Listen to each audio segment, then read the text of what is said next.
Well, Alexis, I am glad that you could join me today and get to share some great things with the community regarding data management and infrastructure. So, do you want to kind of give just a quick introduction of yourself and the topic? Sure. Well, I'm Alexis Perumal, and let's see. My background is in computer science, and I started my career as a software developer at HP in San Diego.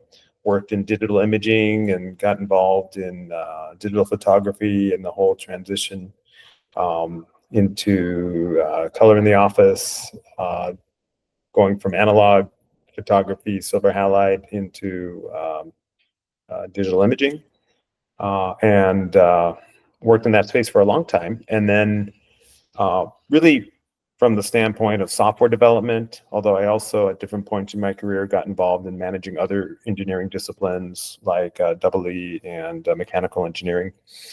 And then I made a transition in my career to the life sciences, to Illumina, which is the world leader in DNA sequencing technology. And Illumina was very interested in my background in large-scale software development as the company was growing, and got involved in a lot of different things at Illumina, dealing with large big data sets of DNA sequencing data. And then I left Illumina actually in the middle of COVID and went to an Illumina spinoff called Grail, which works in the cancer detection space, and was actually asked to come in as Grail was growing, and was asked to build out the IT organization at Grail. And so I had a chance to do that, and I've been at Grail ever since, approaching 5 years at Grail. A lot has changed at Grail over that time period. There's been a lot of growth, and then also some challenges as well. And then my role has also evolved at Grail, and I'm now involved leading the DevOps, site reliability, and build engineering organization as well within our software development organization. That's really cool. That is I mean, there's quite the evolution and diversity of experience. And even just, I was thinking about as you're talking about like introducing color and going from analog to digital in photography. And I was like, well, as we're going to jump into the topic of data, I was like, what we mean when we say data over the span of your career has changed a lot. Like what That's that right. looks like and what does it manage, and the complexity and the layers and the abstraction and all of it. Really interesting to think about. So I'm excited to kind of dive in. But yeah, if we're talking about data management infrastructure, give us kind of just what are we talking about there? Give maybe just a brief intro to that topic as it relates to entrepreneurs and founders. Sure. Well, I guess the first thing I would say is there's a lot of different types of data, right? You have obviously your customer data that you probably care a lot about, right? Because I would think most entrepreneurs are very customer market focused. There's also internal data on your internal organization, your business operations. Of course, any entrepreneur is going to be focused on financial data, right? Because that's measuring how the business is doing. You could also think of in terms of like your goals and OKRs. You're going to have what they call KPIs, key performance indicators, and those are varied, but those will be typically quantitative metrics that you use to measure how well you're doing against your goals. So I would say first you should think about the different types of data you have. And then to your point, where does that data come from? Where does it go? How do you use it? And gosh, there's so much to think about there. So first, I would say, starting with the externally focused, I think you need to be very intentional about what is your contract with your customers and what are the expectations. Data can be very sensitive, and so before I would say like one of the very first things you should do in defining your data strategy is to think about what is that agreement that you have with your customers? What is that compact with them? And how do you respect and honor that? For example, at Grail, we're dealing with cancer detection. We've developed a test called Gallery that can detect early stage cancer from a blood test. And one of the scenarios, that we've talked about is, in politics, presidential politics, they talk about an October surprise just before the election. And you could imagine, if the main candidate, if there was data leaked about prevalence of, that they may actually have cancer, or maybe that they don't have cancer, right? Either way. So information about your health is very sensitive. So I would start by understanding what are those boundaries. And I think there is a tension there because the data can be very powerful and it can be very lucrative to you, right? You have the opportunity to gather analytics on what people are doing. There are opportunities to monetize that yourself. There are also opportunities for you to sell that data to data aggregators that is lucrative to you. And so I would say there's going to be a tension there, and you need to figure that out. And then it depends on the industry, right? Fintech or life sciences, the data is critical to the health of the business. Within the life sciences, of course, in the US, you have HIPAA, you have a lot of regulations around how you manage that data, and you need to be aware of that. GDPR in Europe, CCPA in California, and a lot of states are following that pattern. So you should be aware of those expectations, those requirements, and you should be respecting those. Even, I know the focus today is not cybersecurity. Cybersecurity is a hot topic, but even from the standpoint of cybersecurity, the way I would describe it is that the inner sanctum of what people are trying to get is the data, right? That's what the bad actors are trying to get, is the data.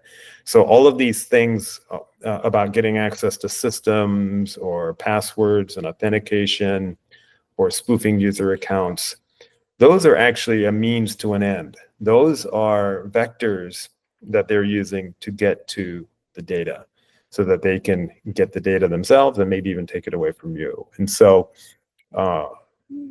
it's maybe a little bit of an oversimplification, but you can almost think of your cybersecurity strategy as what do you need to do to protect your data fundamentally, and then everything layers on top of that. So I would say those are constraints you need to think about, and then from there to consider, like you were saying, like where does this data go? How is it stored? How long is it stored there? What is the data that you're collecting? Even how does your data move? And how does your data move across systems? And how do you ensure it's secure both at rest and in motion? Typically, another thing I would say is that typically, like if I think early in my career, we would be trying to solve a problem, and we would want to get a system to solve a problem. And pretty quickly, we began to realize that the magic is not what the system can do and what you can do in the system. The magic is how the systems stitch together, which actually gets to things like middleware, right? And how the data flows across systems. And then I would also say, analogous to that, the power is not just your data. The power is how does your data connect to other data and stitching that together. So I've said a lot. Maybe I'll stop there, and then we can go in whatever direction you're interested in.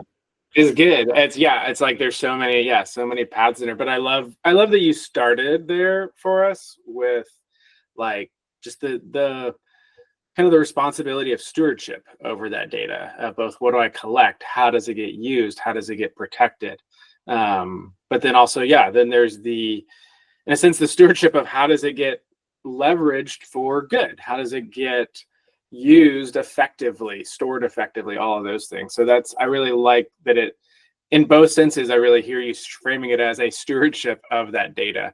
Because I mean, especially like you're talking about in your spaces, in some of the life sciences, but really in probably most businesses, what we're storing is data about people. And, Right. because at the end of the day, whether you're B2B, B2C, whatever, there's some level of human to human, and there's a lot of human related data in there. And so we really do want to steward that well.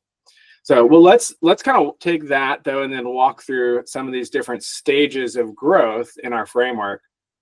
Kind of like adoptions, scalability is a transitional stage. So we're going from that sustainable stage where we've optimized, we've created systems and processes to just have good, solid, sustainable growth. And you can actually just stay there. Like that's a good business to own. It's a business that, consistently produces increasing revenue. But sometimes you want to go, hey, we want to move all the way to saturation. We want to get to that market dominance. And so that's kind of that scalability stage, is going, hey, we have a repeatable, dependable, growing, sustainable business, but we want to move to market domination.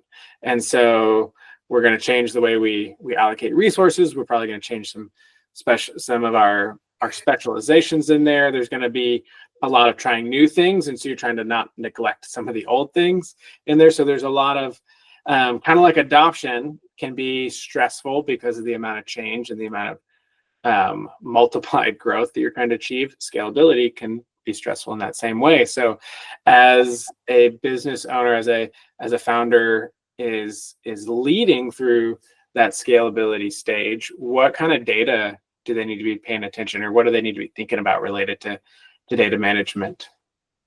Interesting. Well, so without maybe intending to, I think we've been talking about a lot of business strategy, right? Yeah. And so I think initially, I just have some thoughts on the strategy side of it, and then maybe we can circle it back to the actions you take and how that impacts your data strategy. So first, I would say, you talk about market domination. It's tempting to map that to world domination, right? You want world domination, and yeah, and I think it could be in a small space too. You could get, we're going to dominate Southern California versus the globe, but we're going to dominate it in this aspect. Yeah, right. So, but I guess I would say I would caution that I think you need to be thoughtful about that, because I think a lot of businesses can lose their way when they look at world domination or local domination. And I think the question I would ask is, why do you want domination? That's a really good.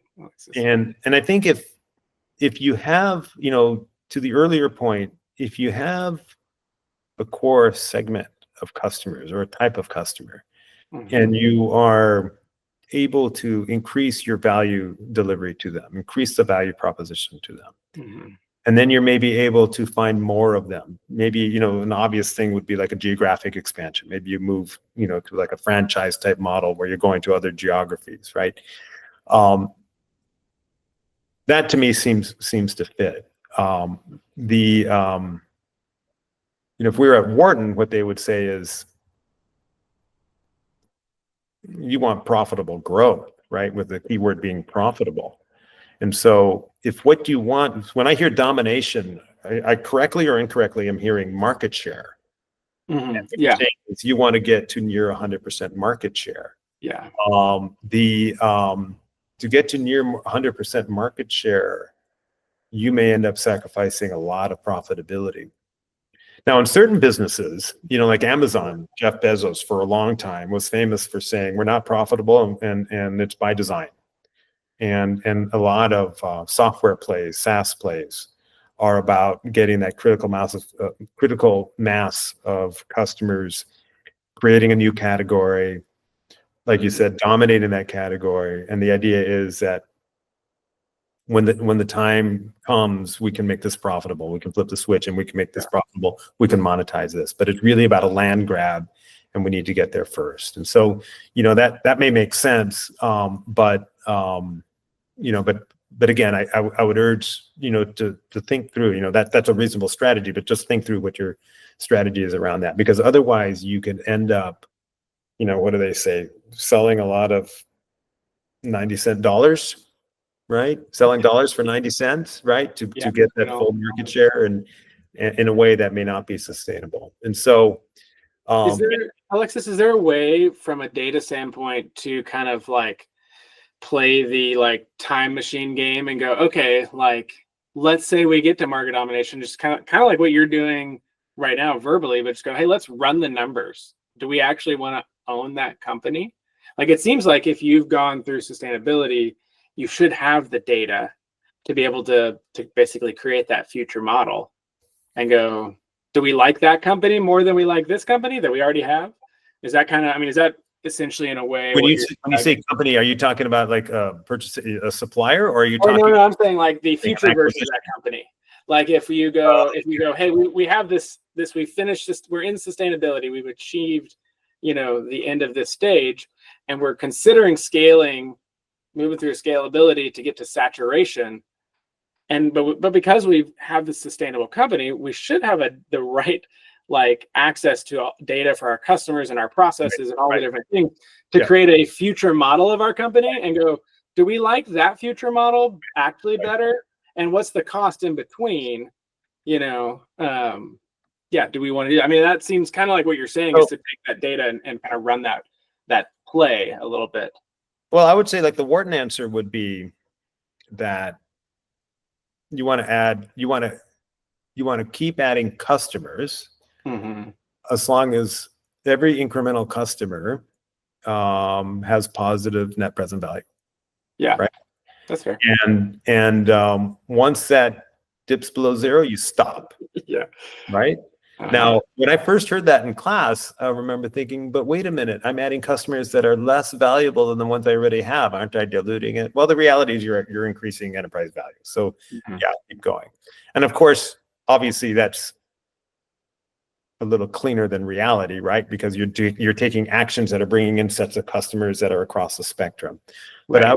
But again, taking a customer-centric view, I would say you want to be keeping close track of that value to you of these customers that are bringing in, and then like if you're doing like a geographic expansion, you can see how the new customers compare to your current base and things like that. The other thing I would say too is that if I think earlier in my career in the printing business was growing like crazy. I think you also need to be I would say you got to be careful of a couple things. One is I would say that the world does not like monopolies. Yeah. And monopolies are not a permanent state. So when a single player has dominance, the world may suffer for a while and that player may clean up for a while, but eventually the world figures out how to design them out. And, I'll give an obvious example. If you think of OPEC, right? OPEC, is basically a cartel that controls the oil production in the world, and they charge what they want. But then eventually the world figured out fracking, right? And electric cars.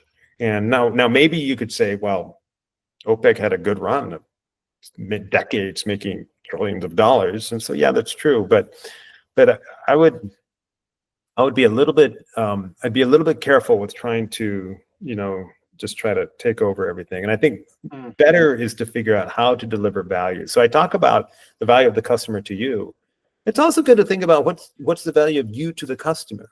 Right. If you're delivering positive value to them, that seems intrinsically sustainable, right? It's a symbiotic relationship. It's not just a matter of you taking as much as you can from them. But the dimension that's missing in this conversation so far is technological change.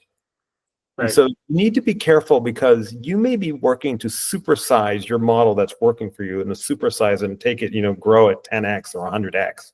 And it's also possible that at the same time you're doing that, the world is changing and the world may not need what you're doing. And so that's, I think, something that you gotta watch closely. And I think if you're careful about it, there may be ways that you can find early indicators in the data that you're receiving or or be watching other data in the world to see how things are evolving and how things are changing. The most obvious example recently, DeepSeek. DeepSeek comes out, and all of a sudden, you see, trillions of dollars of market capitalization evaporate, right? All of a sudden, this model that everything, this whole AI explosion is rate limited by GPU clusters and GPU data centers. Now, all of a sudden, it's like, well, that may not be the right way to think about it.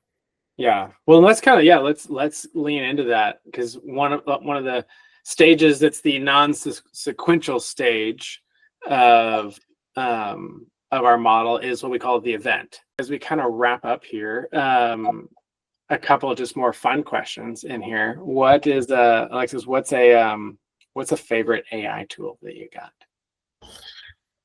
Well, I think the best AI tool is your brain. Okay. Right. Okay, that's a new answer. I have not gotten that one from anyone. I like it though. I think it's and to think critically about these things. And I mean, honestly, I've just been using Gemini and integrating it into my life. I have enterprise chat GPT at work, and I have Gemini personally, and so I go back and forth between the two of them, and it's interesting to compare them.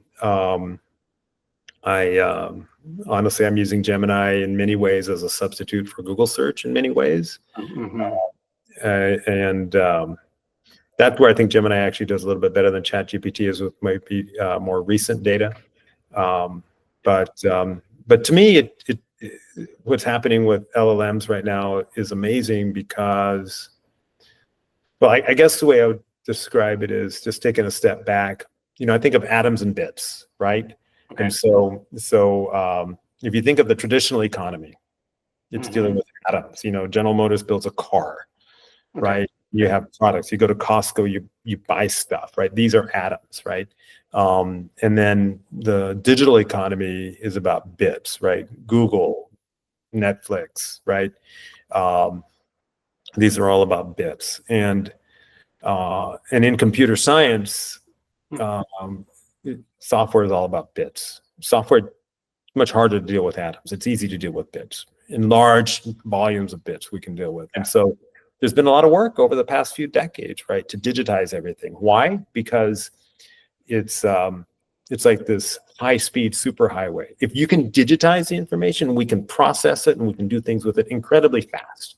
If you're dealing with atoms, it's hard. So the constraints are more readily apparent. Everything is orders of magnitude slower, right?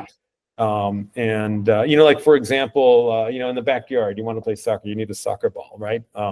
If I want to make 100 soccer balls, is it easy to do that in software with a digital soccer ball? Like if I can build one soccer ball in software, then I can create a for loop and I can make 100 many as we want. A million. It's easy. If you want to make 100 million soccer balls, you're going to make factories all over Pakistan, right, to do that, right? So there's been a lot of work to digitize the world, and even like actually, like I live in San Francisco with Waymo, right? Huge amount of effort. Right? I mean, if you want to make a car drive in a computer game, easy. You want to make a car drive in physical city streets, that's hard. Right? Those are the atoms, right? And this is the intersection of the atoms and the bits. And so Google is very powerful in this world of bits, much harder in the world of atoms. So all this work then goes into driverless cars, trying to figure out how you can apply the world of bits to the world of atoms, because if you can figure that out, then you have huge efficiencies, right? And so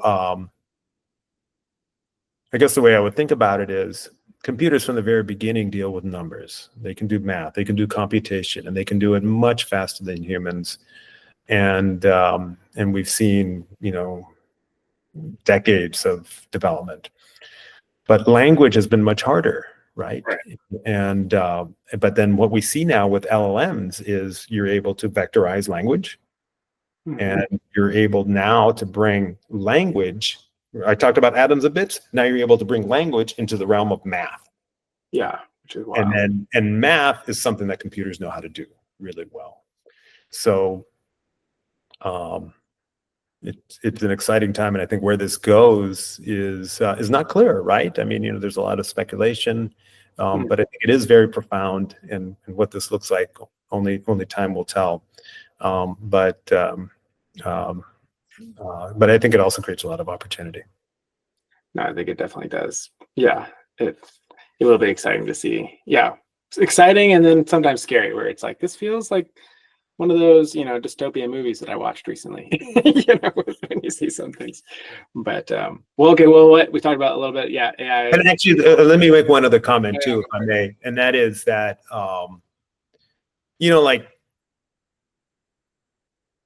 I think of it as like AI fundamentally. Like, what is AI? Because I remember, like, decades ago when I was studying computer science, we had AI, and I took AI classes, and it was an interesting curiosity, but it wasn't dramatic. It's now becoming dramatic. It's becoming dramatic, right? And what changed? Why is it dramatic? Like, what changed between then and now? I would say, well, it's so you have, I think, three elements that go into it, right? One is the data. Second is the compute. Yeah, just the power of it. And third are the algorithms, right? So what's happened with data? If I compared to like where we were decades ago, well, there's a lot more of it, right? And this is what we were just saying, how everything is getting digitized, right? So I go do a workout, right? I have my heart rate monitor. I have all this digital data that's streaming into the cloud with my health, right? So a lot of health data, just as an example, right? Your house, right? You have temperature data. You can have temperature data from different parts of the house. You can have it all the time, right? I talked about the COVID data that we were able to get in real time during COVID. At least daily case counts from every county in the United States or every country, right? So you have this explosion in data. What has happened with compute? Well, it's Moore's law. Compute has gotten much more powerful, right? By orders of magnitude, both with CPUs and GPUs. And so, and then what has happened with algorithms? Well, there have been breakthroughs in algorithms, particularly with LLMs, and some of it is enabled by these other things. One of the things that's interesting with LLMs is that they realize that, often in life, you hit diminishing returns to scale, right? Where you do something, you see benefit. You do more of it, you see benefit. You see rapid benefit. But then if you keep going, you hit diminishing returns. But what they found with LLMs is that as your model size hits certain sizes, you hit a knee in the curve, where all of a sudden, instead of just garbage, it actually makes sense. It's actually doing something coherent, right? And so, and it's hitting these knees at points that the amount of data and the compute power that we had 10 years ago was not sufficient. And then these algorithms now are taking advantage of that, right? Right. Yeah. You get that critical mass in there. Get that critical mass. And so I think that's where we are. And again, where that goes, I think we'll have to see. There's a lot of opportunity, there's a lot of threat, there's a lot of fear, there's a lot of excitement, and all of that is appropriate. But in some ways, though, I think it's following historical patterns. And I'm a big fan of history, and if you look at new innovations, the Industrial Revolution, computing itself, right, as these innovations came online and the impact they had on society and the concerns that people had with it at the time. Like, I remember, I remember when I was in 8th grade, we would open up the math textbook and they would have us go to the appendix, and they would have tables in the appendix for things like logarithms or sine functions, or even, I don't know if they had square roots, but they would have these tables in there. And then the calculator didn't do it. Well, they would teach us how to interpolate. Now, we had calculators when I was in junior high, but they like graphing. Could they do those, like the logarithmic stuff, or anyway? Yeah, I mean, they could do those functions, but the tables were still in the textbooks, because the textbooks were from like 10 years ago. Right. And, okay. And it was still in the curriculum a little bit, because the curriculum was from like maybe 5 years ago or something like that. So So every once in a while they would say, okay, well, this is how we would do it, and you would interpolate between these values, right? But you don't have to worry about that. Just hit the button on the calculator, right? Right. There was this idea that, well, calculators are going to destroy education because nobody's going to learn any math because the calculator will do it for you. So these kids are going to be stupid, right? Well, they're not stupid, right? And then you could say the same thing about Excel and these tools that came on, right? So, so a lot of this, so I'm curious to see how it develops, but like this idea that LLMs are going to destroy education because nobody will ever know how to write because they have LLMs, right? Well, the reality is in the new world, we're going to have these tools at our disposal, and we will still be expected to add value. We will still be expected to contribute. But you'll have this tool in your toolbox. Just like today, you have a calculator available to you, but that doesn't mean you don't take math class. But it means you calculate a cosine a whole lot faster. Yeah, I don't need a pencil and right. Figured it out. Yeah, no, it's interesting. Yeah, Alexis, because we homeschool our kids. We have 3 teenagers right now, and we were actually having this conversation over the last few years because growing up, and being in school in the 80s and 90s, and it's like okay, graphing calculators all kind of coming on the scene, and I remember that conversation of like, oh, are you cheating by using these things? And it's like, no, that actually helped me when I also studied computer science in college. So it's like, I couldn't have I can't imagine taking those math classes without some of those tools. It would have been a lot slower. But then, recognizing that same thing with our kids, where it's like, okay, I don't want to keep them from this. I still need them, like you say, they need to learn to write and communicate. But I'd rather them learn to be really good with these tools and, like you're saying, add value. And it's a continually changing space. And it's like, it's easy to be afraid of it, but it's also like, okay, how do I responsibly embrace it? But also recognize like, okay, there's some good things of like, okay, what do I not want it to become a crutch where they don't develop maybe some of those necessary competencies. So. In the old days in 3rd grade, they would teach people cursive. Mm-hmm. You need to be able to, cursive is better than printing because I guess you don't have to raise the pencil as much, so you can do it a little quicker and blah, blah, blah. People need to be able to write letters because you need to be able to write letters because you'll spend your whole life writing letters. Well, nobody uses cursive, right? And because all of your communicating is really with your thumbs and Instagram. So we're gonna have thumbing classes for our kids. Exactly. They don't need any classes. They figure that out pretty fast. Exactly. So I think the point is, getting back to the data, the point is that it's the data that underlines all this, right? And so maybe if you think of data analytics, like traditional data analytics, it's it's a little bit like going from a calculator to a computer, right? It's a more fundamental stage, right? But I mean, that's actually the building blocks that AI is built on top of. And then I would also say for a company, like in many cases, you may not be aware of it, but it could be that when you go out in the future, that one of the most valuable assets your company has is that data set. And if you want to do AI, you're going to be doing AI on top of that data set. And and there's a lot of there are a lot of companies in the AI space, but what is truly valuable are proprietary data sets. But if you're not keeping that data or collecting it, then you may be, one of your most valuable assets may be slipping through your fingers. That's a really good word. Yeah. Anything else like that you want to kind of, as we wrap up here, like you'd want to just kind of at a high level or at a even more specific like that, say to the founder, the entrepreneur who's kind of anywhere along that journey? I guess I would say just don't be afraid of it.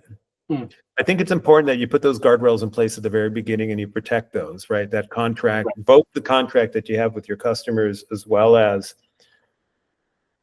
for lack of a better term, with regulators, financial or other type of regulators. Somebody said to me one time, well, who do you fear more, the hacker or the auditor? And I thought about that and I thought, well, actually both of them, because the hacker can kill you quickly and the auditor can kill you slowly. So I'm actually afraid of both of them. But I think the point is put the right frameworks in place, but then with those guardrails in place, and then get into the game. And I think data is key to supercharging the business. I think it's also key to this world that we're moving into with AI, and it will allow you to play in that space. And then, you know, the tool stack, the tech stack will change over time. The processes will evolve. The people, you know, you want the right people with the right perspective, and you know, just be thoughtful about how you lay that out. No, that's really good. No, I appreciate you taking the time to just share your wisdom and your experience in it.